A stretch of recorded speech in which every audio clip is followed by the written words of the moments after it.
So I try and avoid rants and hot takes and things like that, but when I see something that veers into my lane of overlooked social aspects of an armed lifestyle, I feel compelled to, comment on it. And it's something that I don't think a lot of people consider. And it's the fact that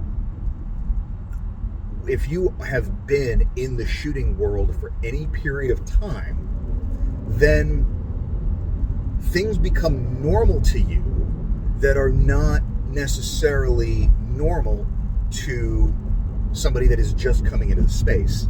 What I saw today at the range is an example of that. So I'm at the local indoor range shooting some drills to get spun up for the instructor class I'm taking in April. 2 bays down from me, there's a dude shooting a comped AR pistol. And I mean, it is loud, it's concussive, it's pretty obnoxious. I don't have an issue with the guy, it might be his only place to shoot. But what I take issue with is the range operators didn't see a problem with putting 3 seemingly novice shooters in the bay immediately next to the guy. The shooters happen to be women, but I don't think that this is exclusively like a new women shooter problem. I think it's something that will affect potentially a lot of new shooters. And it's the fact that their experience at the range was way less comfortable than it had to be.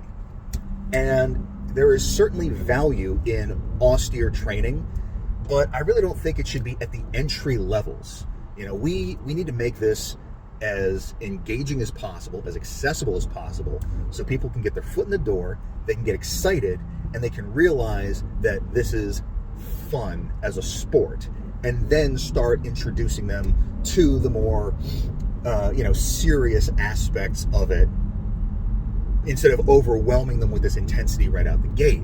And again, it doesn't seem like that big of a deal, but think about just driving that enthusiasm. And if that was the thing that made this range trip less than enjoyable, what's the likelihood that they're going to be super eager to come back and do it again?